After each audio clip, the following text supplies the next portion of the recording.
என்னுடைய எழுத்துக்களையும் தமிழின் அருமையும் தெரியாமல் கோட்டு சுட்டு போட்டுக் கொண்டு குளிரறையில் உட்கார்ந்து கொண்டு எவனோ ஒருவன் நிர்ணயிக்கிற விருது எனக்கு தேவையில்லை. ஆடு மாடு வைத்துக் கொண்டிருக்கும் எங்கேயோ ஒரு விவசாயி என் பாட்டை கேட்டுக்கொண்டு 10 நிமிஷம் சந்தோஷமாக இருக்கிறானா, அதுபோதும் எனக்கு கிடைச்ச தேசிய விருது.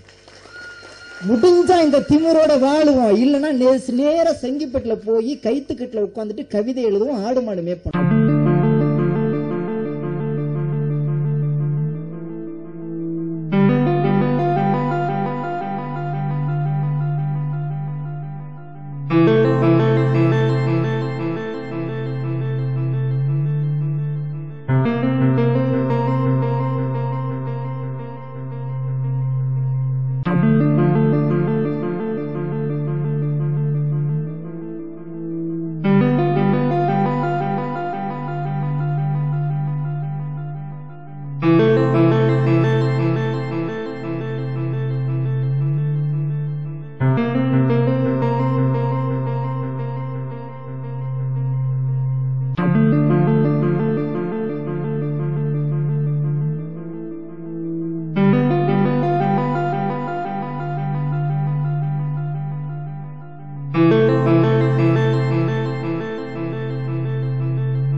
இந்த நண்பர்கள் கவனத்திற்கு திரைப்பட இசை வெளியீட்டு விழாவிற்கு வருகை தந்திருக்கும் அனைவரையும் வருக வருக என வரவேற்கிறேன்.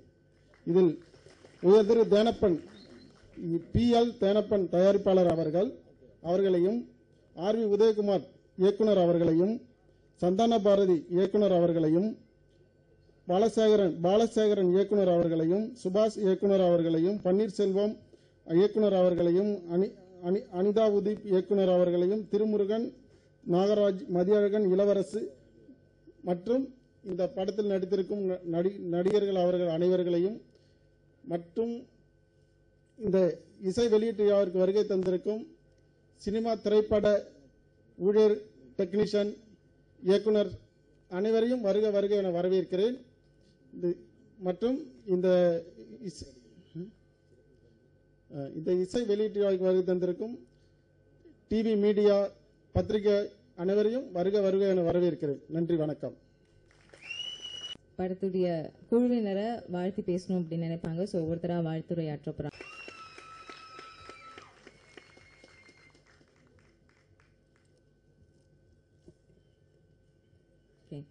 முதலில் ப்ரொடியூசர் கவுன்சில் செக்ரட்டரி தயாரிப்பாளர் உயர் திரு PL தேனப்பன் அவர்களை பேச அழைக்கிறோம். வந்திருக்கும் RV உதயகுமார் சார் மற்றும் சந்தானபாரதி சார் மற்றும் இயக்குனர் பாலசேகரன் பன்னீர்செல்வம் மற்றும் ஸ்நேகன் மற்றும் வாழ்த்த வந்த அனைத்து நல்ல உள்ளங்களுக்கும் பத்திரிகையாளரும் போட்டோகிராஃபருக்கும் என்னோட காலை வணக்கம். இந்த படம் ஜெயக்குமார் இயக்கி அவருக்கு ஒரு நல்ல லைஃப் கொடுத்த சகாதேவன் சாருக்கு என்னோட வாழ்த்துக்கள்.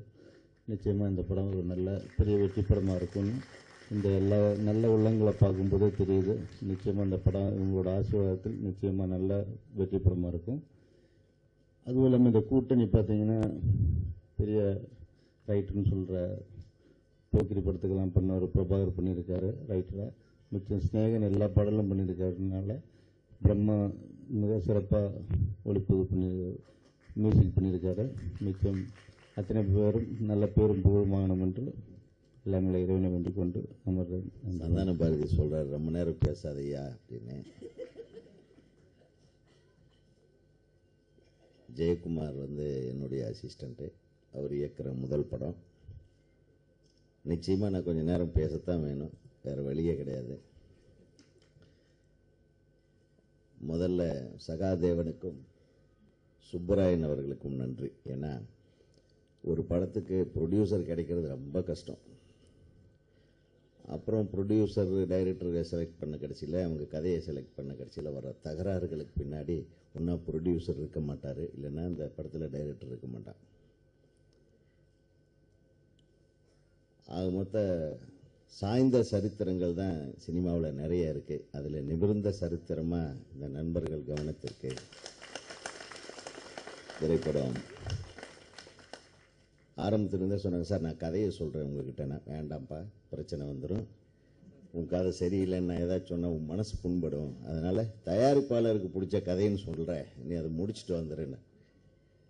படத்தை முடிச்சுட்டு டபுள் பாசிட்டிவ் பாருங்கள் சார். நான் உங்கள் தயாரிப்பாளருக்கு நம்ம சொல்கிற மாற்றங்கள் ஏதாச்சும் பண்ணுறதுக்கு, திருப்பி ஷூட்டிங் பண்ணுறதுக்கு உனக்கு அலோவ் பண்ணுவாங்கன்னா நான் அந்த படத்தை பார்க்குறேன், இல்லைன்னா பார்க்க விரும்பலன்ட்டேன்.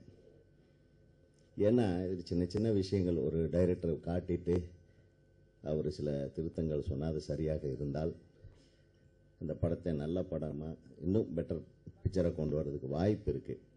அந்த வாய்ப்புகள் எல்லாம் மறந்துடாமல் இருக்கிற ஒரு அசிஸ்டண்ட், உண்மையுமே நல்ல அசிஸ்டண்ட், எனக்கு அமைஞ்ச அசிஸ்டண்ட்டு இல்லை. தரணி, ராதா மோகன், அந்த மாதிரி செய்யார் ரவி போன்ற வரிசையில் எனக்கு அமைஞ்ச நல்ல துணை இயக்குநர்களில் ஜெயக்குமார் ஒருவர்.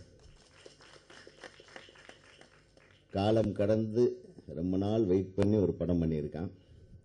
பொறுமையாக அவரோட இருந்து ஒரு படத்தை இயக்கிறதுல வர்ற பிரச்சனைகள் எல்லாம் தாங்கி கொண்டு, மன உளைச்சல்கள் இருந்தாலும் அதை புன்சிரிப்போடு ஏற்றுக்கொண்டு படத்தை அற்புதமாக முடித்து கொடுத்திருக்கும் தயாரிப்பாளர்களுக்கு தான் ஜெயக்குமார் நன்றி உள்ளவனாக இருக்க வேண்டும். ஏன்னா சந்தோஷமாக ஒரு படம் முடிகிறதுன்றது சரித்திரத்திலே கிடையாது.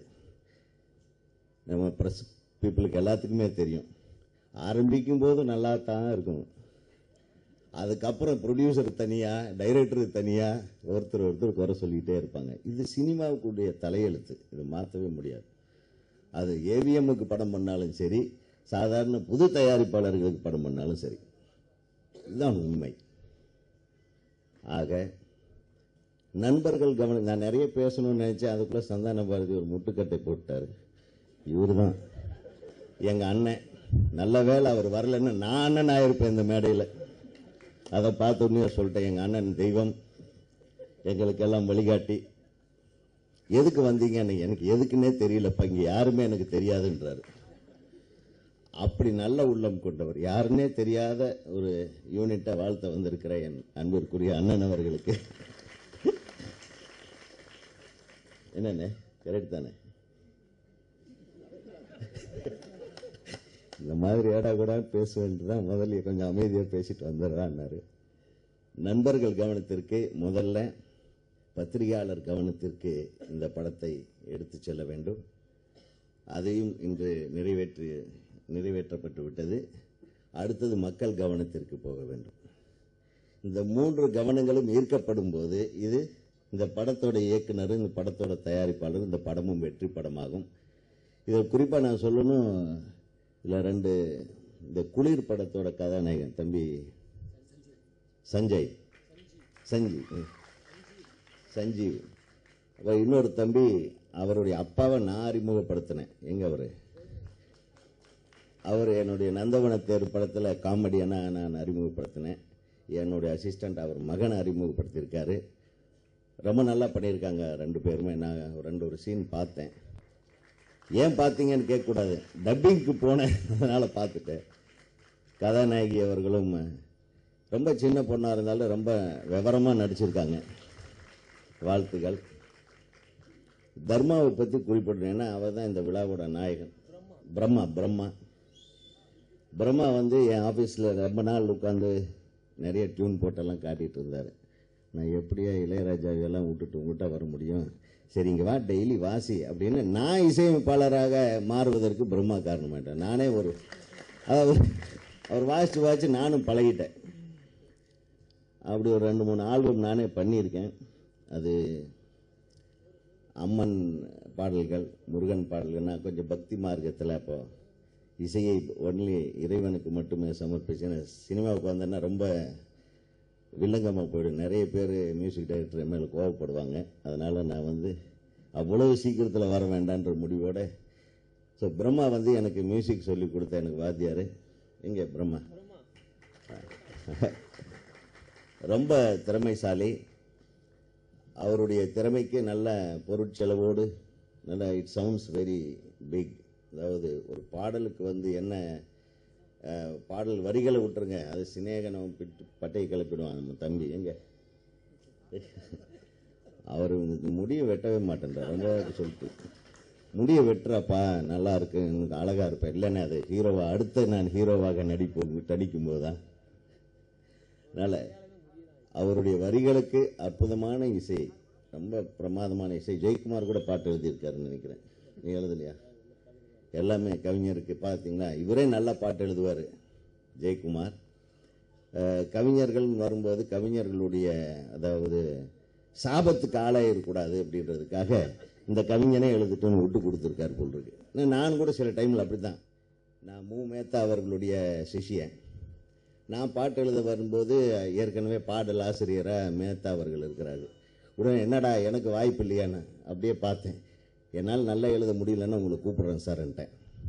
அப்புறம் என் பாடலையெல்லாம் கேட்டு என்னை பார்த்த உடனே ஓடிடுவார், இவன் எனக்கு லைஃப்பில் பாட்டே கொடுக்க மாட்டான் அப்படின்னு பாராட்டிட்டு தான். அந்த மாதிரி ஒரு நல்ல நண்பனுக்காக தான் பாடல் எழுத அதாவது தன்னால் சிறப்பான பாடல்களை எழுத முடிந்தாலும் கவிஞனுக்காக அனைத்தையும் விட்டு கொடுத்த ஜெயக்குமாருக்கு இன்னொரு தடவை போடுங்க. பிரம்மாவுக்கு இது மிகப்பெரிய வெற்றி படமாக அமைய வேண்டும். எல்லாம் வல்ல இறைவன் உங்களை எல்லாத்தையும் கவனத்தில் கொள்வாராக. ஆகவே நண்பர்கள் கவனம் இனி இறைவன் கவனத்திற்கு வரும் என்று கூறி நன்றி சொல்லி விடைபெறுகிறேன். வணக்கம். நிஜமாவே இந்த படத்தில் எனக்கு ஸ்நேகனை தவிர வேறு யாரையுமே தெரியாது. ஸ்நேகன் தான் எனக்கு ஃபோன் பண்ணி அண்ணன் நீங்கள் வரணும் இந்த படத்துக்கு. நான் அப்போ கூட அவர்கிட்ட சொன்னேன்ப்பா எனக்கு எதுவுமே யாருமே தெரியலையப்பா, இல்லை நீங்கள் வாங்க என்னையே தெரியும்ல நீங்கள் வாங்கண்ணே அப்படின்ட்டாரு. பாடல்கள் பார்த்தோம், ரொம்ப நல்லா இருந்தது. உதயகுமார் நம்முடைய பிரம்மா அவர்கள் நல்லாவே மியூசிக் போட்டிருக்காரு. ஸ்நேகன் நல்லா கவிதை எழுதியிருக்காங்க. அதே மாதிரி அது ஃபோட்டோகிராஃபிலாம் ரொம்ப நல்லா இருந்தது. லொக்கேஷன்ஸு அந்த ஃபோட்டோகிராஃபிலாம் நல்லா இருந்தது. ஓவராலாகவே இந்த படம் பார்க்கறதுக்கு ஒரு இன்ட்ரெஸ்டிங்காக இருந்தது. ட்ரெய்லர் பார்த்த வரைக்கும் தான் சொல்கிறேன். ட்ரெய்லரும் அந்த சாங்ஸ் பார்த்த வரைக்கும் உதயகுமார் நம்முடைய அந்த ஹீரோ நல்லா இருக்கார், நல்லா நடிச்சிருக்காரு, சாங்ஸ்லாம் நல்லா பண்ணியிருக்கிறாரு. அவருக்கு என்னுடைய வாழ்த்துக்கள். இந்த படத்தை தயாரிக்க வந்த புது ப்ரொடியூசர்ஸ் இவங்க 2 பேரும் நான் வாழ்த்தி வரவேற்கிறேன். ஏன்னா உதயகுமார் நம்ம ஒரு ப்ரொடியூசர் கிடைக்கிறது ரொம்ப கஷ்டம். இப்போ ப்ரொடியூசர்ஸ் ரொம்ப கஷ்டம். ஒரு டைரக்டர் போய் அவனை இம்ப்ரெஸ் பண்ணி படம் எடுக்க வைக்கிறது ரொம்ப கஷ்டமான விஷயம். அந்த இதில் ஒரு புது டைரக்டர் நம்பி அவங்க இறங்கியிருக்கிறாங்க. அவருக்கு என்னுடைய வாழ்த்துக்கள். எல்லாம் உள்ள இறைவன் அவங்களுக்கு எல்லாத்தையும் எல்லா சிரமங்களையும் அளிக்கட்டும். மற்றபடி பிரபாகர் அவர் என்னுடைய நண்பர். இங்கே தான் தெரிஞ்சுக்கிட்டு அவர் தான் அதுக்கு வசனம் எழுதினார். நல்லாவே ரொம்ப நல்லாவே எழுதக்கூடிய ஒரு வசனகர்த்தாவர். அவருக்கும் என்னுடைய வாழ்த்துக்கள். இந்த டோட்டல் யூனிட்டுக்கும் என்னுடைய வாழ்த்துக்களை தெரிவித்துக் கொள்கிறேன். நன்றி. பாரசீகத்தில் ஒரு பொன்மொழி சொல்லுவாங்க, பேரணி முடிந்து விட்டது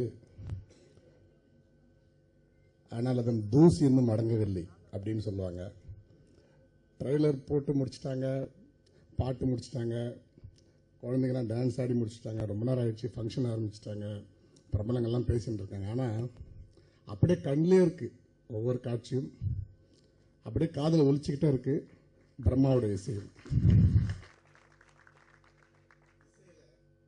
பிரம்மாவா அவர் விளங்குவாருன்னு நான் நினைக்கிறேன். எல்லாத்துக்கு மேலே இந்த நிகழ்ச்சிக்கு எனக்கும் நிறைய தொடர்பு இருக்கு. எனக்கு எல்லாருக்கும் பெண்களுக்கு 2 வீடுங்கிற மாதிரி எனக்கு பிறந்த வீடு வந்து சினிமா, இப்போ புகுந்த வீடு வந்து பத்திரிக்கை. திரைப்பட எடிட்டராகவும் எல்லாமே எனக்கு கலையுலக ஆசான் வந்து இயக்குனர் ஆர் உதயகுமார் சார் தான். நானும் ஜெயக்குமார்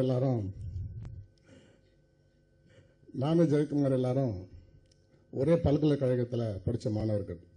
இயக்குனர் ஆர் உதயகுமார் அப்படிங்கிற திரைப்பட பல்கலைக்கழகத்தில் படித்த ஒரே மாணவர்கள் நாங்கள். அதனால இந்த படம் சிறப்பாக அமையலைன்னா தான் அதை பற்றி பிரச்சனை. சிறப்பாக அமையிறதுன்றது அது ஒரு பெரிய விஷயமா எனக்கு தெரியாது. ஏன்னா இருந்த இடம் இப்படி. அதுக்கப்புறம் இங்கே உட்காந்து பார்த்துட்டு இருக்கும்போது நிறைய விஷயம் நிறைய கலெக்ட் பண்ணி பார்த்தேன். முதல்ல இந்த சம்பவம், இந்த நிகழ்ச்சிக்கு வந்து அப்துல் ரஹ்மான் சார் வந்து எல்லாருக்குமே எனக்கு ரொம்ப என்ன பண்ணுறதுனே தெரியல. ஏன்னா வந்து ஏதோ நான் ஒரு படம் டைரக்ட் பண்ணால் வர சந்தோஷம் எனக்கு அப்படியே இந்த படத்தில் இருந்துச்சு. அதனால் இன்னைக்கு டைரக்டர்லாம் வராங்க, எல்லாரும் வாங்க அப்படின்னு சொல்லிட்டு எல்லாருக்கும் நான் காலையில் கூட எல்லாருக்கும் மெசேஜ் கொடுத்தேன். பிரம்மா மிகவும் கஷ்டப்பட்டவர். பிரம்மா எங்கெல்லாம் வேலை செஞ்சார், இப்படிலாம் கஷ்டப்பட்டார். இவ்வளோத்துக்கு நடுவில் அவர் மியூசிக்காக அவர் எவ்வளோ சாக்ரிஃபைஸ் பண்ணார் நான் நேரில் பார்த்துருக்கேன். நிறைய நாள் நினச்சி வருத்தப்பட்டிருக்கேன். நிறைய பேர் சினிமாவில் இருப்பாங்க, ஆனால் அவங்களுக்குள்ள சினிமாவே இருக்காது சுத்தமாக. நிறைய பேர் சினிமாவிலே இருக்க மாட்டாங்க, அவங்களுக்குள்ள நிறைய சினிமா இருக்கும். தானும் சினிமாவில் இருந்து தனக்குள்ளவும் சினிமாவில் இருக்கிறவங்க ஒரு சிலர் தான். அந்த வரிசையில் பிரம்மா வந்துட்டார்.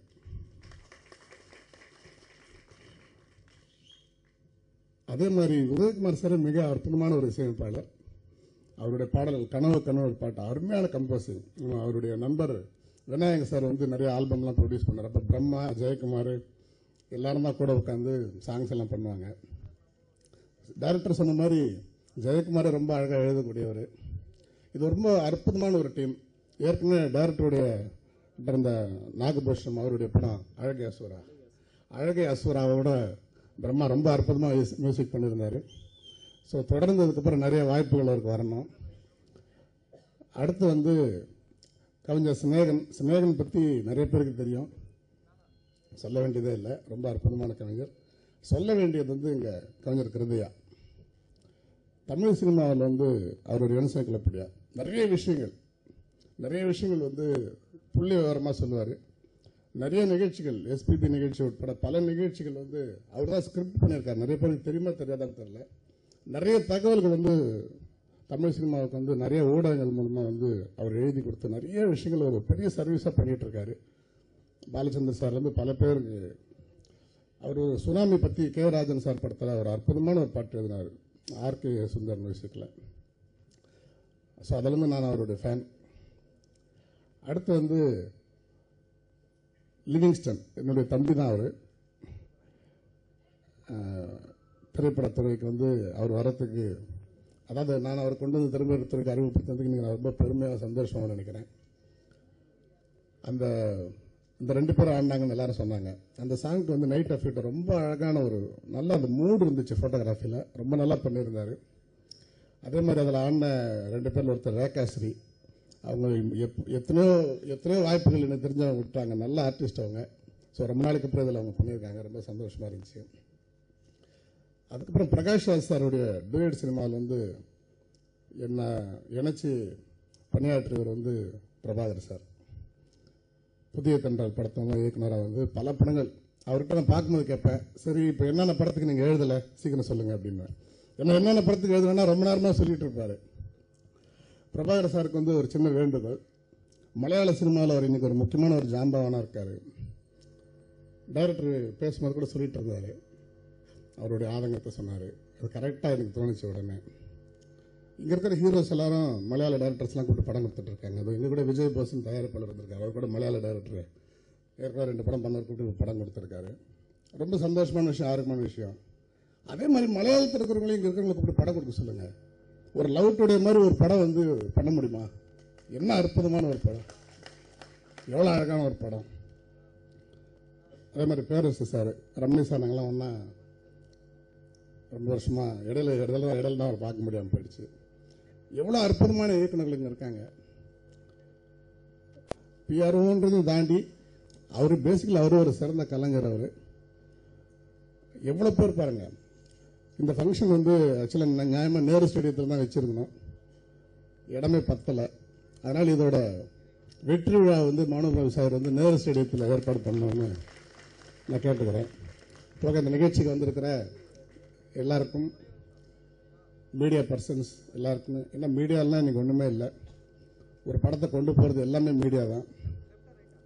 இப்போது ஷாருக் கான் படம் கூட பாருங்கள், ரிலீஸுக்கு முன்னாடியே வந்து வேர்ல்டு ஃபுல்லாக வந்து இன்டர்நெட் மூலமாக எல்லா மூலமாக அந்த படத்துக்கு பெரிய எதிர்பார்ப்பு கொடுத்துருந்தாங்க. இப்போ இந்தி சினிமாவில் வந்து இப்போ ட்ரெண்டே டோட்டலாக மாறி அவங்க பப்ளிசிட்டி பட்ஜெட் இன்டர்நெட் பீப்புள்ஸை கூப்பிட்டு நாங்கள் இவ்வளோ பட்ஜெட் உங்களுக்கு அலாட் பண்ணுறோன்னு சொல்லி கொடுக்குற அளவுக்கு இன்னைக்கு நம்மளுடைய கம்யூனிகேஷன் இன்னைக்கு வந்திருக்கு. அவ்வளோத்துக்கு காரணம் வந்து மீடியாஸ், பத்திரிகையாளர்கள் தான். ஸோ பத்திரிகையாளர்களுடைய ஆதரவு இவ்வளோ இருக்கும்போது டைரக்டர் சொன்ன மாதிரி பத்திரிகையாளர் கவனத்துக்கு வந்துச்சு. இதுக்கப்புறம் அது கண்டிப்பாக வந்து ரசிகர்கள் கவனத்தை கண்டிப்பாக கொண்டு சேர்த்துருவாங்க அப்படிங்கிற நம்பிக்கையுடன் ஜெயக்குமார் அவர்கள் நண்பர், அதே சமயத்தில் இந்த படத்தை பார்த்து பொறாமையாக இருக்கு. சீக்கிரமாக அந்த படம் வெளியாகி அதை பார்க்கணும், அந்த வெற்றி விழாவிலையும் கலந்துக்கணும் அப்படின்னு சொல்லிட்டு வாய்ப்பு அளித்த அனைவருக்கும் நன்றி கூறி விடைபெறுகிறேன். நன்றி. எல்லாருக்கும் வணக்கம். ஆடியோ ரிலீஸில் சாங் பார்த்த மாதிரி தெரியல, தேட்டரில் பார்த்த மாதிரி அவ்வளோ கலவலப்பாக இருந்துச்சு. ட்ரெய்லர் பார்க்க ஒரு ட்ரெய்லர் சின்ன ஃபீல் இருந்தது, அதுலேயே டைரக்டர் ஜெயக்குமார் அவரை நிரூபிச்சிட்டாரு. அதுக்கப்புறம் சாங்ஸு ஒரிஜினல் பிரம்மாவோட படைப்பில் விட நல்லது கெட்டது இருக்கும். ஆனால் இந்த பிரம்மா படைப்பு எல்லாமே நல்லது தான். எந்த சாங்ஸ் ஓட போல எல்லாமே பட்டை கலப்புது. பாடலில் படத்து வெற்றிக்கு பெரிய தூணாக இருக்குன்னு நம்புகிறேன். வாசனை சொன்ன மாதிரி இஞ்சி முறப்பா தூள் கலப்பிடுச்சு. அப்புறம் அது சினிமா தான் அந்த வரிகளும் வரும், ஆம்பளைங்கெல்லாம் மச்சான் மாதிரின்ட்டு. ஆமாம், அந்த குசுமான வரதுக்கு அவர் தான் போட முடியும். அந்த சாங்கு சாரி குத்து சாங்கு. அப்புறம் படத்தில் ஹீரோ சஞ்சீவ் நல்லா டான்ஸ் ஆடிருக்காரு, பெர்ஃபார்மன்ஸ் நல்லா பண்ணியிருக்காரு. ட்ரெய்லரே அவருடைய திறமை நிரூபிச்சிருக்காரு. கண்டிப்பாக படத்துலையும் கண்டிப்பாக திறமை படிச்சுன்னு நம்புகிறேன். அதுக்கப்புறம் செகண்ட் ஹீரோ வர்சன், என் அண்ணன் ஜெயமணி, அவரோட வாரிசு தான் அந்த வர்சன். கண்டிப்பாக அந்த படத்துக்கு முன்னாடி சஞ்சீவும் சரி வர்சனும் சரி பெரிய ஹீரோவா கண்டிப்பாக ஆகணும், ஆயிடுவாங்க. அப்புறம் ஹீரோயின் மனிஷாஜி, மனிஷா குரல வாரிசு வர நினைக்கிறாங்க. மனிஷாஜி நல்லா ஹோம்லி லுக்கு, தமிழில் அப்படி வர்றது அபூர்வம், வந்திருக்காங்க. கண்டிப்பாக உங்களும் அந்த ஹோம்லி கேரக்டருக்கு ஏற்ற ஹீரோனா ரவுண்ட் வருவாங்க. அவங்களுக்கு வாழ்த்துக்கள். நண்பர்கள் கவனத்திற்கு படம் மிகப்பெரிய வெற்றியடைய வாழ்த்துறேன். நன்றி, வணக்கம். நண்பர்கள் கவனத்திற்கு இட் வாஸ் அ வண்டர்ஃபுல் எக்ஸ்பீரியன்ஸாக இருந்தது. எனக்கு சொல்லக்கூடாதுன்னு நினச்சேன், பட் உதய் நான் சொல்ல வேண்டிய ஒரு சூழ்நிலைக்கு இருக்கேன். எல்லாருக்கும் தெரியும் என்னுடைய முதல் படம் தலைவாசல்னு, செல்வா அவர்கள் இயக்கிய படம். பட் நிறைய பேருக்கு தெரியாத விஷயம் வந்து என்னை முதல்ல கேமராவில் ஷூட் பண்ணி ஸ்க்ரீனில் காட்டுனது உதய் தான். என்னையும் ரகுவரனையும் அடையார் ஃபிலிம்ஸில் படிக்கும்போது அவர் வந்து செகண்ட் இயர் டைரக்ஷன் படிச்சுட்டு இருந்தார். சையத் உட்காந்துருக்காப்புலங்க, ரவி சவுண்ட். ரொம்ப சந்தோஷமாக இருக்குது எனக்கு. திடீர்னு நிறைய பேர் பார்க்கும்போது கேட்பாங்க, சார் நீங்கள் பார்க்குறதுக்கு நேராக இருக்கும்போது ரொம்ப டீசெண்டாக இருக்கீங்க, பண்ணுற ரோல்லாம் பார்த்தா இது மாதிரி இருக்கணும் போது எனக்கு அதுக்கு ஒரு சில காரணம் வந்து உதயா கூட இருக்குமோன்னு.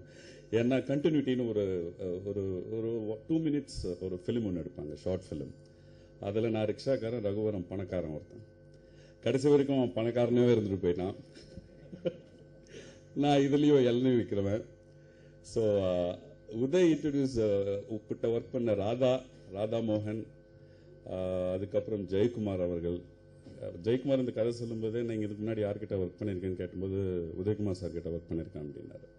ஐ said okay, the film is going to be good because Uday கிட்டேருந்து வர்றவங்க எல்லாருமே it will be great products. அதே மாதிரி சகாதேவன் சார் அந்த யூனிட் வந்து ஒரு ஷூட்டிங் யூனிட் மாதிரியே தெரியல, ஒரு பிக்னிக் யூனிட் மாதிரி தான் இருந்தது. அண்ட் பிரபாகர் அவருடைய டயலாக், ஏற்கனவே அவரது ஒரு நிறைய படங்கள் அவருடைய வசனத்தை நான் பேசியிருக்கேன். அதுக்கப்புறம் வர்ஷன் அண்ட் சஞ்சீவோட குளிர் 100 டிகிரி ஒர்க் பண்ணேன். Lot of maturity and lot of energy in your work. And the heroine ரொம்ப நல்லா பண்ணியிருக்கீங்க. All the very best and good luck. Brahma sir இசையில் எனக்கு அந்த ப்ரொடியூசர் சார் அன்னைக்கு வந்து அந்த பாட்டு போட்டுக்கணும், அந்த குருன்னு ஒரு song. Definitely I am telling you it's going to be a tear jerker. Wonderful job Snehan sir. And thank you very much. இந்த படம் ஒரு மிகப்பெரிய வெற்றி படமாக அமையணும்னு என்னுடைய வாழ்த்துக்கள். தாய்வீடான பத்திரிகை மற்றும் தொலைக்காட்சி நண்பர்களுக்கு மேடையில் இருக்கும் அறிஞர் பெருமக்கள் மற்றும் பார்வைகள் அனைவருக்கும் வணக்கம். அடுத்த கவிஞர் வீட்டில் உலக கொதிக்க கூட நினைக்கக்கூடிய கவி சக்கரவர்த்திகள் நிறைந்த இந்த கோடம்பாக்கத்தில் பக்கத்தில் இருக்கிற எனக்கும் வாய்ப்புகளை வாங்கி கொடுத்து, அதுவும் குறிப்பாக தான் ஹீரோ நடிக்கிற ஒரு படத்தில் உயர்திரு 420 ஒரு பாட்டை வாங்கி கொடுத்து எனக்கு சோறுபட்ட என்னை போன்ற பல பேருக்கு வெளிச்சத்தில் நான் ரொம்ப பேர் சொல்ல விரும்பல, சினேகன் அவ்வளோ பெரிய வேலை பண்ணிட்டு இருக்கான். அந்த நன்றி உணர்ச்சி காரணமாக வாழ்த்து நான் ஓரமாக தான் வந்தேன். மேடையில் ஏறணும் எனக்கு ரொம்ப கூச்சமாக இருக்கு. ஆனாலும் இங்கே இன்னொரு முக்கியமான விஷயத்துக்கான இந்த குழுவை நான் வாழ்த்த வந்தேன். என் பங்காளி சார்பா பங்காளின்னு தான் நாங்கள் பேசுவோம். அந்த மண் வாசனை மாறாம போன் எடுத்தோன்னு பங்காளி அப்படின்னு நான் கூப்பிட்டானா ஃபுல் டே எனக்கு எனர்ஜியா இருக்கும். அதுக்கு முதல் நாள் ஏதோ எங்கே போய் காயப்பட்டு வந்திருப்பேன். ஏன்னா நான்லாம் வளர்ந்தும் வளராத அந்த பாடலாசிரியர்கள்னு ஒரு பெரிய ஹிட் கிடைக்காது. அப்படி போயிட்டு இருக்கோம். 82 படங்கள் அப்படி போயிட்டு இருக்கனால அந்த மருந்து போடுற முக்கியமான மருத்துவனவன் அவன் பங்காளி அப்படின்னா எனக்கு ஃபுல் டே எனக்கு எனர்ஜி ஆயிடும். இது சத்தியம், நான் உண்மை மேடைக்கு நான் சொல்லலை. அதனால ஆத்மார்த்தமா வாழ்த்த வந்தேன். அதுக்கு முக்கியமான காரணம் ஜெயக்குமார் சார் தொடங்கி எங்க ப்ரொடியூசர் சார் தொடங்கி எல்லா சார்பாகவும் அவங்களுக்குலாம் வாழ்த்த வந்தேன். என்னன்னா எங்க கவிஞர் இடத்துல வந்து ஒருத்தனுக்கு செந்தமிழ் கவிஞர்னு ஒரு பட்டம் கொடுத்துருக்கீங்க. அதுக்காக அவங்க எல்லாருக்கும் நன்றி சொல்றதுக்காக அந்த மேடைக்கு வந்தேன். அவன் சார்பா நீங்க இப்படி பட்டம் கொடுத்துட்டீங்க. ஏற்கனவே நாங்கெல்லாம் சேர்ந்து புன்னகை கவிஞர் என்ன சிரிச்சுக்கிட்டே இருப்பாங்க. புண்ணியமா புன்னகை கவிஞர் நாங்கள் ஒரு பட்டத்தை கொடுத்து வச்சிருக்கோம். இந்த பட்டத்தை நாங்கள் எங்க பயன்படுத்துன்னு தெரியல. ஏன்னா அதை விட அற்புதமான பட்டமா இருக்கு. இதோட இன்னொரு தர்மசங்கான விஷயம், காலையில போன்ல நெளிஞ்சிட்டாரு. அவரோட விஷுவல் அப்படியே என் கண்ணில் தெரிஞ்சுது. என்னன்னா முந்தாங்க வேற ஒரு பட்டத்தை கொடுத்து உங்க எல்லாருக்கும் தெரியும் தான், அதை நான் வந்து விழாவதியை நினைப்படுத்த விரும்பல, மனசுல நினைச்சுங்க போதும். ஒரு பட்டத்தை கொடுத்து அவரை ரொம்ப தர்மசங்கடமா நெளிய வச்சுட்டாங்க. ஆனால் அது அன்பின் காரணமாக அவருடைய திறமைக்கு கொடுக்கப்பட்ட மிகப்பெரிய சான்று. அவர்கள் மேல தப்பே கிடையாது. ஆனால் அவர் நெளிந்ததுல ஒரு அர்த்தம் இருக்கு. என்ன எழுந்தாருன்னா, ஏன் பங்கல் நான் பாட்டுக்கு போயிட்டு இருக்கேன், சும்மாவே கல்லெறிறாங்க மேல, இது அன்பாக எனக்கு அவங்க இது பண்றாங்களே, என்ன பண்றேன்னு கேட்டாரு. காய்ச்ச மரம் தான் கல்லடி போடும், பழைய கதை தான், பழம் பழுத்து தொங்குது, உங்க இந்த பழத்து மேலதான் கல் விழுகும், அதனால நீங்க ஏற்றுக்கொள்ள வேண்டும். அவர்கள் கொடுத்தவர்கள் கூட தவறு கிடையாது. அதுக்கு காரணம் மதுரகவி பாஸ்கராஜ் தொடங்கி சினேகன் வரைக்கும் வச்சுப்போம். அதுக்கு பிறகு நாங்கெல்லாம் வந்துட்டு இருக்கோம். இருந்தாலும் கூட அப்படி வச்சுப்போம். இந்த 80 வருட சரித்திரத்துல என்ன வெள்ளாவில வச்சு வெளுத்தாங்களா வெயிலுக்கு தெரியும், உன்னை வெள்ளாவில வச்சு வெளுத்தாங்களா வெயிலுக்கு தெரியாம வளர்த்தாங்கள கற்பனையை கண்ணதாசன் கூட சிந்திக்கல. இன்றைக்கு நாங்கள் அப்பச்சி என்று சொல்லக்கூடிய கண்ணதாசன் அவர்களும், அம்மா என்று சொல்லக்கூடிய வாலி அவர்களும், வாலி சார் பாராட்டிட்டார், கண்ணதாசன் தான் உன்னை கட்டி அணைத்து முத்தம் கொடுத்திருப்பான், 5000 பாட்டில் இப்படி சிந்தனை நான் வைக்கவில்லை என்று சொல்லியிருப்பான். அப்படிப்பட்ட அற்புதமான சிந்தனை தரக்கூடிய சினேகனுக்கு அந்த பட்டம் கொடுத்ததில் தவறே இல்லை. அதை ஏற்றுக்கொள்வதும் விமர்சனத்துக்கு ஆட்படுவதும் தவிர்க்க முடியாது. மன்னிக்கணும் பங்காளி. அந்த வகையில் என்னுடைய சக பங்காளியை வாழ்த்த இங்க எனக்கு ஒரு அருமையான வாய்ப்பு கொடுத்தீங்க. அது மட்டும் இல்ல, இந்த மேடையில் ஒரு அழகான ஒரு கலாச்சாரம் பரவி இருப்பதை பார்க்கிறோம். இயக்குனர் ஜெயக்குமார் அவர்களை வாழ்த்து இங்க எத்தனை இயக்குநர்கள் இருக்காங்க பாருங்க. ஒரு இயக்குநரை வாழ்த்த இங்க எத்தனை இயக்குநர்கள் இருக்கிறாங்க. பத்திரிகை சார்பாக என்னுடைய அன்பு நண்பன் சுபாஷ் பேசும்போது எனக்கு கொஞ்சம் எழுஞ்சேன். என்னுடைய நாயகன் சினேகன் நட்பு ரீதியா வந்தேன். இருந்தாலும் அந்த சுபாஷ் நாங்கெல்லாம் ஒரு தாய் வீடு, அவர் உல்டா சொல்றாரு. அவர் இப்ப புகுந்தோடு எழுத்துறைக்கு போயிட்டாரு. நான் அங்கேருந்து இங்கே பாட்டு எழுத வந்தேன், அங்கேருந்து இங்கே பாட்டு எழுத வந்தேன். அந்த அடிப்படையில் இன்றைக்கு ஒரு நாகரிகம், நல்ல ஒரு கலாச்சாரம் இருக்கு. ஒரு இயக்குநர் வாழ்க்கை 10 இயக்குநர்கள் இந்த மேடைக்கு வந்திருக்காங்க. குருநாதர் வந்திருக்காரு, வரணும், அது வேற விஷயம். உதயகுமார் சார் வேற வழியே இல்லை. அதை மீறி 10 இயக்குநர்கள் என்னை அறிமுகப்படுத்திய பாலசேகரன் சார் தொடங்கி அத்தனை இயக்குநர்கள் இந்த மேடைக்கு வந்திருக்காங்க. அதே போல நான் ஒருத்தன் தான் பாடலாசி நினைச்சிட்டு வந்தா, எனக்கு முன்பு வெற்றி பெற்ற மிகச்சிறந்த கவிஞர்கள் உதயகுமார் சார், அவங்க எல்லாம் எங்க ஏனம், ஒரு பக்கம் எங்க ஏனம் கவிஞர்கள் ஏனம், பேரரசு சார், இவங்கெல்லாம் சினேகனை வாழ்த்துவது, இது இங்க இசையமைப்பாளர் வாழ்த்துவது எங்களுக்கு ஒரு சந்தோஷமான விஷயம், ஒரு ஆரோக்கியமான கலாச்சாரம். அந்த வகையில எனக்கு இப்படி உங்களை வாழ்த்தவும் என்னுடைய கவிஞனுக்கு பெருமை சேர்த்ததுக்கு நன்றி சொல்லவும் ஒரு வாய்ப்பு அளித்த உங்கள் அனைவருக்கும், குறிப்பா இயக்குநர் சாருக்கும், அண்ணன் ரவி அண்ணன் PR அவர்களுக்கும் அனைவருக்கும் நன்றி கூறி விடைபெறுகிறேன். நன்றி, வணக்கம். இந்த படத்தை பொறுத்த வரைக்கும் நான் முதல்ல வரவேற்புரை நான் ஆற்றிட்டு ப்ரொடியூசரை பேச சொல்லியிருக்கணும். அதுதான் முறை. காரணம், ஒரு படத்துக்கு பாடல் எழுத போனா பாடல் எழுதின உடனேயே அவங்க யாரோ நான் யாரோ, எனக்கு வர வேண்டிய நான் மேட்டரை எழுதி கொடுத்துட்டேன்னா மீட்டரை கொடுத்துட்டாங்கன்னா வந்துடணும். அதுதான் வந்து இன்றைய சூழ்நிலை. ஏன்னா ஒரு கவிஞனுக்கு பாடல் எழுதுகிற வரைக்கும் தான் அந்த படத்தில் வந்து அனுமதி உண்டு. ஆனால் இந்த படத்தை பொறுத்த வரைக்கும் என்னைக்கு என்னை பாடல் எழுத கூப்பிட்டாங்களோ இன்னைய வரைக்கும் அந்த படத்துக்குள்ளே இருக்கேன் அப்படிங்கும்போது ரொம்ப சந்தோஷமாக இருக்கு எனக்கு. அதுக்கு வந்து நான் முதல்ல தேங்க்ஸ் பண்ண வேண்டியது வந்து டைரக்டர் ஜெயக்குமார் அவர்களுக்கு.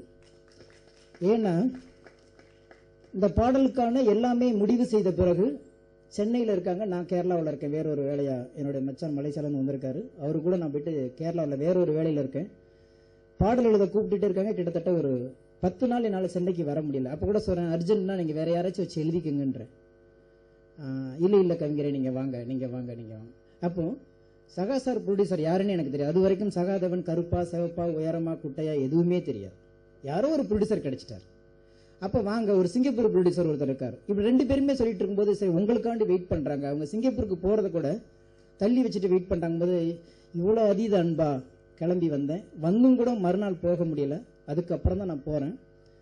உண்மையிலேயே சிங்கப்பூருக்கு போகிற பயணத்தை ஒத்தி வச்சுட்டு எந்த சைதாப்பேட்டையில் ஒரு வீட்டில் வந்து வாடகைக்கு எடுத்து அவங்க கதை சொன்னாங்களா பிரபாகரன் சாருக்கு, அதே சைதாப்பேட்டைக்கு நழைச்சாங்க. நம்ப மாட்டீங்க, இந்த படத்தில் தான் 24 மணி நேரத்தில் 6 பாட்டையுமே எழுதி முடித்தோம். ஏன்னா உங்களை 10 நாளாவே நாங்கள் காத்திருக்கோம். இன்னுமே விட்டா நீங்கள் ஓடி போயிடுங்க, எப்போதுமே பிஸியாக இருப்பீங்க. எப்போ பார்த்தாலும் உங்களுடைய டேபிளில் ஒரு 20-25 சிடி ரெடியாக இருந்துட்டு இருக்கு. எந்த சிடி எடுத்தீங்களோ அன்னைக்கு வந்து அந்த பாடல்கள் எழுதி கொடுக்குற ஒரு மூடில் இருக்கீங்க. நீங்கள் வாங்கன்னு சொல்லி உட்கார வச்சு அதை வாங்கினாங்க. பரவாயில்ல, ஒரு படத்தோட வேலை. ஏன்னா சில படங்களை வருஷ கணக்கில் எழுதிக்கிட்டு இருப்போம். ஒரு பாட்டுக்கு ஒரு பாட்டு முடிச்சதுக்கப்புறம் 2 ஷெட்யூல் போயிட்டு வருவாங்க, மறுபடியும் கூப்பிடுவாங்க. அந்த பிரச்சனை இல்லை. அப்படின்னு முடிச்சதுக்கு பிறகு 24 மணி நேரத்தில் எழுதி முடிச்சாச்சு. ஆனால் அந்த பாட்டு இன்றைக்கு பலமாக இருக்கிறது. இன்னைக்கு வந்து பிரம்மாவை எல்லாரும் பாராட்டுறாங்கன்னா அவருடைய வளைந்து கொடுக்கும் தன்மையை இங்கே நம்ம சொல்லியே கொடுக்கணும். காரணம், என்னதான் அனுபவம் இருந்தாலும் என்னதான் அறிவு இருந்தாலும் ஜெயித்தவர்கள் சொல்லும் பொழுது அதை காது கொடுத்து கேட்கிறவன் தான் மிகப்பெரிய அறிவாளி.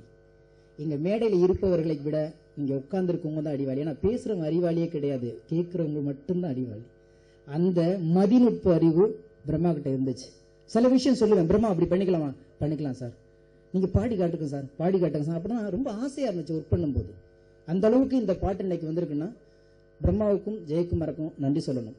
அடுத்து இந்த படத்தை பொறுத்த வரைக்கும் எனக்கு கிடைச்ச மிகப்பெரிய சன்மானம், இவங்க கொடுத்த சம்பளம் வந்து எவ்வளோன்னு சொல்ல வேண்டாம், அது நிறைவான சம்பளம் இருந்துச்சு. ஆனால் அதை விட எனக்கு மிகப்பெரிய சன்மானத்தை வந்து ஜெயக்குமார் கொடுத்தாரு. அந்த சன்மானம் தான் சகாதேவன் என்கின்ற ஒரு மிகப்பெரிய பொக்கிஷம் எனக்கு கிடைச்சிச்சு.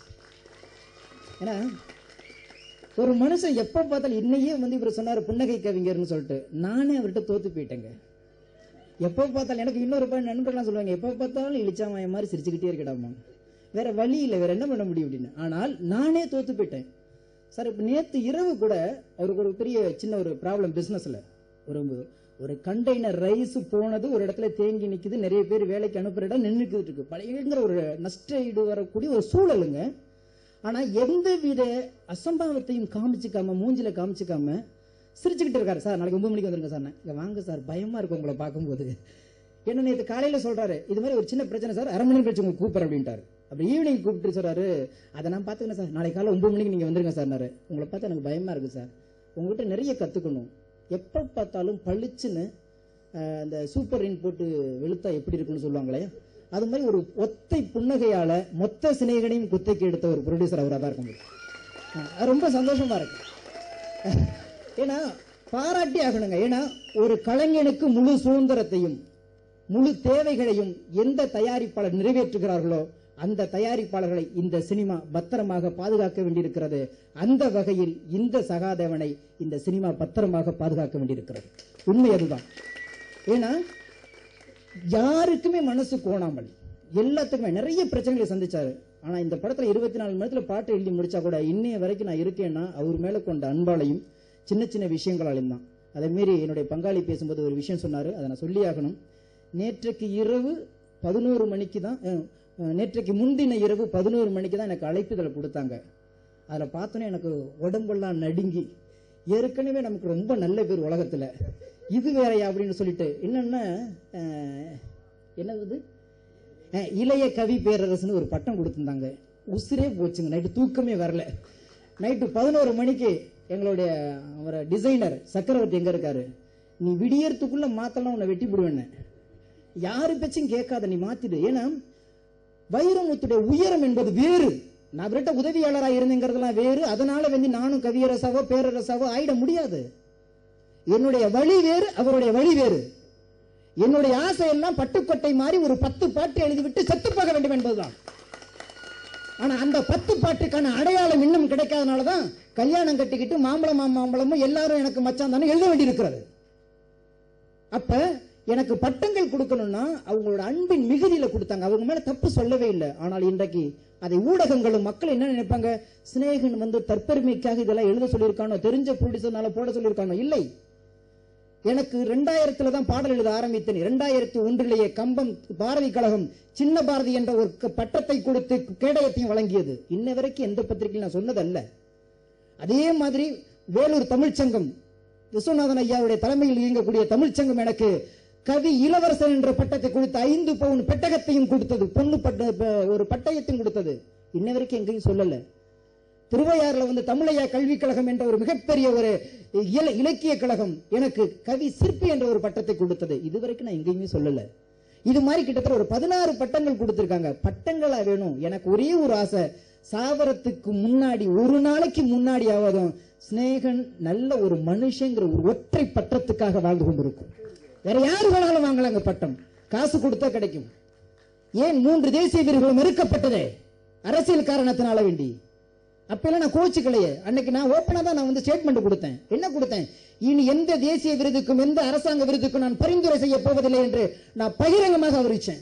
ஏன், அவரவர் வாழ்க்கைக்கு அறிவிக்கப்பட்டு நாளைக்கு உங்க பேரு வருதுன்னு சொன்னதுக்கு பிறகு முடக்கப்பட்டது ஒரு அரசியல் அமைப்பு. ஏன் ஆராரிராரோ என்ற ஒரு பாட்டுக்கு நாளைக்கு தேசிய விருது கிடைக்க போகிறது அங்க எழுதி வச்சிருக்காங்க சொன்னதுக்கு பிறகு இரவோடு இரவாக முறைக்கப்பட்டது. ஏன், அது என்னங்க, அதுல யாத்தை யாத்தை வெள்ளாவி வச்சுதான் வெளுத்தாங்களா, வெயிலுக்கு தெரியாம வளர்த்தாங்க. எழுதும் போது பாடுறவருக்கு விருது, ஆடுறவருக்கு விருது, நடித்தவருக்கு விருது, இயக்குனருக்கு விருது.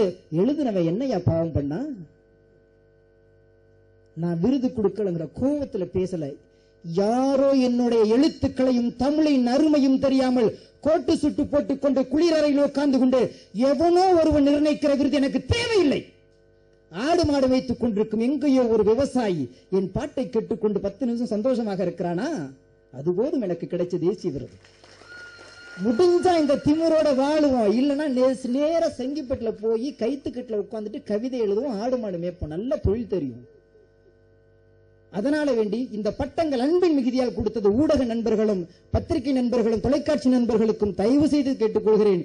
சிநேகன் தற்பெருமைக்காக வேண்டி இந்த ஊடகத்தை பட்டத்தை கொடுக்கவில்லை, பட்டத்தை கேட்கவில்லை. அவர்கள் அதனால கொடுக்கவில்லை, அன்பின் மிகுதியாக. அதை மீறி அவர்கள் கொடுத்தார்கள் என்றால் என் மீது இந்த மிகுதியான அன்பே காரணம். அதை தவிர்த்து விடுங்கள்.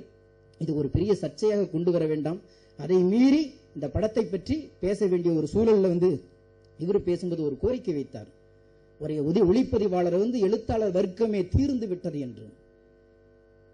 எடுத்த காட்சியில குறையண்டா டிஏ போட்டு சரி செய்து கொண்டுக்கலாம். டிஏ பேர் கூட எனக்கு தெரியாது. டிஐ போட்டு சரி செய்து கொண்டுக்கலாம். எழுதிய கற்பனையில் எப்படி சரி செய்வீர்கள்?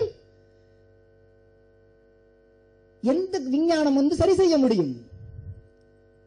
எழுத்தாளர் என்பவன் வெற்றி பெற்றவன் மட்டுமல்ல, சினிமாவுக்கு வெளியே ஆயிரக்கணக்கான கண்ணதாசன்களும் வைரமுத்துக்களும் வாலிகளும் சிநேகனும் கிருதியாக்களும் பா விஜய்களும் முத்துக்குமார்களும் தாமரைகளும் கொதித்துக் கொண்டிருக்கிறார்கள் களம் கிடைக்காமல். அந்த எழுத்தின் மீதுதானே உங்களுடைய ஒளிப்பதிவு கேமரா ஓடிக்கொண்டிருக்கிறது. அந்த கதையின் மீதுதானே ஓடிக்கொண்டிருக்கிறது. எழுத்து அற்று போனால் எதற்குமே இங்கு வேலையில் உலகத்தில். எனவே எழுதும் போது அந்த எத்தனையோ இயக்கங்கள் எங்கேயோ ஒரு குண்டு சட்டிக்குள்ள குதிரை ஓட்டி கொண்டிருந்தது மாதிரி தமிழ் சினிமா இருந்ததை இன்றைக்கு கடல் கடந்து மொழி கடந்து இனம் கடந்து எங்கேயோ கொண்டு போய் சேர்த்திருக்கின்றால் எழுத்தாளர்கள் இருக்கிறார்கள். அவர்களுக்கான அங்கீகாரம் இங்கே குறைக்கப்பட்டு விட்டது. எனவே நாளை முதல் பேசும்போது உங்களை தயவு செய்து, ஏன்னா அவருடைய அற்புதமான ஒளிப்பதிவாளர் இல்லை என்று சொல்லவில்லை, பரவாயில்லை, நீங்கள் ஒரு 10 எழுத்தாளர்களை 10 கதையாசிரியர்களை கூப்பிட்டு அறிமுகப்படுத்துங்கள். இல்லை என்றால் நமது குறைகளை நாமளே சரி செய்வோம் என்று அவருக்கு மீண்டும் நாங்கள் எழுத்தாளர் சார்பாகவும் கவிஞன் என்ற ஒரு முறையிலும் ஒரு பாடலாசிரியர் என்ற ஒரு முறையிலும் ஒரு சராசரி ரசிகன் என்ற முறையிலும் நானும் என்னுடைய தாழ்மையான கருத்துக்களை இங்கே பதிவு செய்ய விரும்புகிறேன். அதை மீறி இந்த படம் ஒரு அற்புதமான கதைக்களத்தோடு வந்திருக்கிறது. பாடல்கள் வெற்றிக்கான அத்தனை இலக்குகளிலும் ஒரு முதுகெலும்பாக இந்த பாடல்கள் அமைந்திருக்கிறது என்றால் ஜெயக்குமாருக்கும் பிரம்மாவுக்கும் அதை சுற்றியுள்ள ஒளிப்பதிவாளர், கேமராமேன், அதே மாதிரி எடிட்டர், நடித்த நடிகர்கள் எல்லாருமே உழைச்சிருக்காங்க. அதையெல்லாம் மீறி நல்ல ப்ரொடியூசர்கள் தமிழ் சினிமாவுக்கு கிடைப்பது அரிது. ஒரு அற்புதமான ப்ரொடியூசர் கிடைத்திருக்கிறார். பத்திரிகையாளர்களுக்கு வழக்கம் போல ஒரு திருக்குறள் மாதிரி எப்போதும் சொல்லிக்கொண்டே இருப்பேன். இறைவன் எல்லாரையும் போய் இந்த பூமியில் வாழுங்கள் என்று சொல்லிதான் அனுப்பி வைத்தான். பத்திரிகையாளர்களை மட்டும்தான் போய் வாழ வையுங்கள் என்று சொல்லி அனுப்பி வைத்தான். இந்த குழுவை வாழ வையுங்கள். வாழ்த்துக்கள். நன்றி.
இசை என விரியும் உங்கள் கனவுகளை காட்சிகளாக பதிவு செய்து போட்டியிடுங்கள்.